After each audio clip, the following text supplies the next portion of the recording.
9월 16일 목요일 매일 성경 묵상을 시작합니다. 오늘 함께 나눌 말씀은 구약 출애굽기 15장 1절로부터 21절의 말씀입니다. 출애굽기 15장 1절로부터 21절의 말씀을 제가 봉독합니다. 이때 모세와 이스라엘 자손이 이 노래로 여호와께 노래하니 일러스되 내가 여호와를 찬송하리니 그는 높고 영화로우심이여 말과 그 탄자를 바다에 던지셨음이로다. 여호와는 나의 힘이여 노래시며 나의 구원이시로다. 그는 나의 하나님이시니 내가 그를 찬송할 것이요 내 아버지 하나님이시니 내가 그를 높이리로다. 여호와는 용사시니 여호와는 그의 이름이시로다. 그가 바로의 병거와 그의 군대를 바다에 던지시니 최고의 지휘관들이 홍해에 잠겼고 깊은 물이 그들을 덮으니 그들이 돌처럼 깊음 속에 가라앉았도다. 여호와여 주의 오른손이 권능으로 영광을 나타내시니이다. 여호와여 주의 오른손이 원수를 부수시니이다.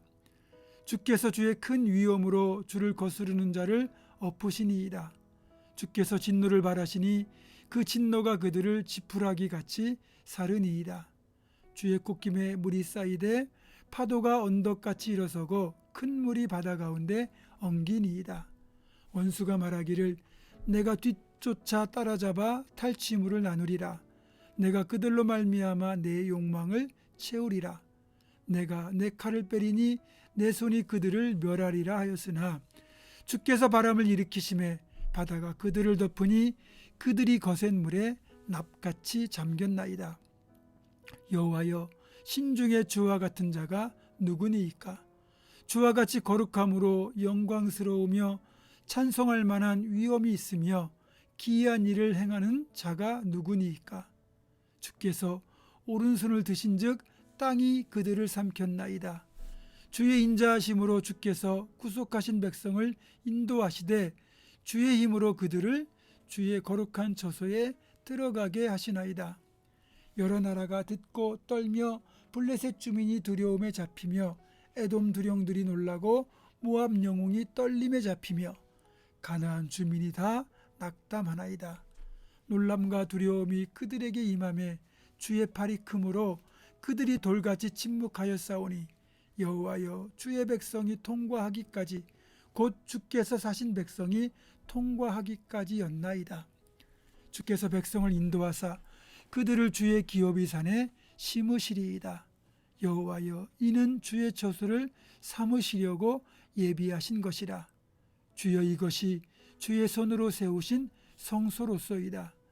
여호와께서 영원 무궁하도록 다스리시도다 하였더라.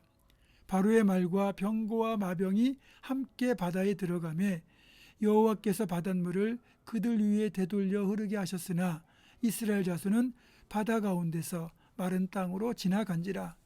아론의 누이 선지자 미리암이 손에 소고를 잡음에 모든 여인도 그를 따라 나오며 소고를 잡고 춤추니 미리암이 그들에게 화답하여 이르되 너희는 여호와를 찬송하라.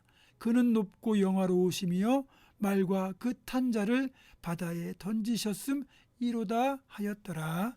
아멘. 오늘부터 다시 출애굽기를 묵상합니다. 오늘 출애굽기 15장에는 홍해를 건넌 뒤에 불렀던 모세의 노래가 실려 있습니다. 모세가 하나님의 구원을 노래한 첫 부분, 내가 여호와를 찬송하리니 그는 높고 영화로우심이여, 이 부분의 좀 더 정확한 원문의 의미는 이렇습니다.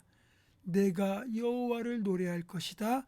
왜냐하면 여호와가 영예롭게 승리하셨기 때문이다. 아멘. 그러니까 모세가 지금 하나님을 찬양하는 이유는 이스라엘 백성들을 구원하여 주신 것도 있지만 먼저는 이것이 사실은 하나님의 승리라는 사실 때문입니다. 그래서 하나님의 이름을 먼저 찬양하는 겁니다. 모세가 드렸던 이 고백, 하나님이 나의 힘이요 노래요 구원이시란 이 고백은 진정한 고백이에요. 왜냐하면 모세는 그 누구보다 이집트 제국의 힘과 파라오의 권능을 잘 아는 사람이죠. 이집트의 왕자로 40년을 살았잖아요. 따라서 파라오를 대적해서 이집트를 벗어난다는 건 사람의 힘으로는 불가능한 일이라는 것을 모세는 잘 알고 있었고, 그렇기 때문에 이스라엘을 출애굽시키라는 소명을 받고도 계속해서 머뭇거렸던 겁니다. 하지만 모세는 10가지 재앙을 통해서, 그리고 무엇보다 이번에 홍해바다를 건너가는 이 놀라운 기적을 통하여 하나님만을 의지하고 그분께 모든 걸 맡기는 것, 요즘 전문용어로 말하면 하나님을 아웃소싱하는 것이 얼마나 큰 능력이 되는가를 여실히 체험했기 때문에 이 찬양을 하고 있는 거예요. 그래서 이 큰 일을 행하신 하나님을 노래하면서 앞으로도 계속해서 하나님을 의지하겠다는 하나님에 대한 아웃소싱을 선언하고 있는 거예요. 아웃소싱이 뭔지 아십니까? 이 경영학 용어인데, 어떤 기업이나 공동체가 특정 분야의 전문적인 일을 해야 할 때 해당 분야의 전문가가 그 공동체 내부에 없으면 그런 일을 잘하는 전문가를 외부에서 영입하는 걸 말해요. 따라서 개인이나 기업 공동체가 보유한 능력이나 자원이 좀 부족하다 할지라도 외부에서 그런 전문가를 아웃소싱만 잘하면 얼마든지 경영도 잘할 수 있고 사역도 성공할 수 있습니다. 제가 지금 무슨 말을 하려는지 이해가 되십니까? 우리가 이렇게 사역이나 아니면 경영에 필요한 전문가도 아웃소싱 하는데, 우리 인생의 최고의 아웃소싱은 누구냐? 다름 아닌 하나님을 아웃소싱 하는 거라는 얘기예요. 지금 저는 하나님에 대하여 불경한 말을 사용하려는 게 아니에요. 하나님을 아웃소싱 하자는 건 하나님을 우리의 이기적인 목적으로 이용하자는 뜻이 아닙니다. 하나님께서는 우리가 영원히, 그러니까 하나님은 우리가 영원히 섬겨야 될 분임을 먼저 인정하는 전제하에서 우리의 연약함을 해결해 주실 분으로 하나님을 의지하자는 뜻이죠. 여러분, 우리가 어떻습니까? 너무나 연약하죠. 너무 자주 실수하고 넘어져요. 또 얼마나 어리석습니까? 우리가 예수를 믿는다고 갑자기 강해지고, 갑자기 똑똑해지고, 갑자기 현명해지면 얼마나 좋겠습니까? 그러나 우리 인간에게는 한계가 있습니다. 그럴 때 어떻게 됩니까? 그냥 포기하고 살아가자? 그렇지 않죠. 이때 기가 막힌 방법이 있는데, 그게 바로 전능하시고 지혜로우신 하나님을 아웃소싱하는 거예요. 그분의 능력과 지혜를 우리가 의지하는 거죠. 그러면 나의 약함은 하나님의 강함으로 대치가 되고, 나의 부족함은 하나님의 온전함으로 대체가 되고, 나의 어리석음은 하나님의 지혜로 대체가 돼요. 그러면 우리는 맡겨진 일들을 능력 있게 감당할 수 있어요. 여러분, 그러면 어떻게 하나님을 아웃소싱할 수 있을까요? 그건 기도밖에 없습니다. 내 약함, 나의 부족함, 나의 어리석음을 인정하고 하나님께 도와달라고 겸손히 기도를 구하는 거예요. 그러면 하나님은 그런 우리의 기도에 응답하셔서 하나님의 지혜와 능력을 우리를 위하여 아낌없이 내어주십니다. 그러면 우리는 승리할 수 있고 성공적인 삶을 살 수 있는 거죠. 하나님을 아웃소싱해서 하나님 주신 능력과 지혜를 덧입고 살아가는 우리 모두가 되기를 주님의 이름으로 축원합니다. 기도하겠습니다.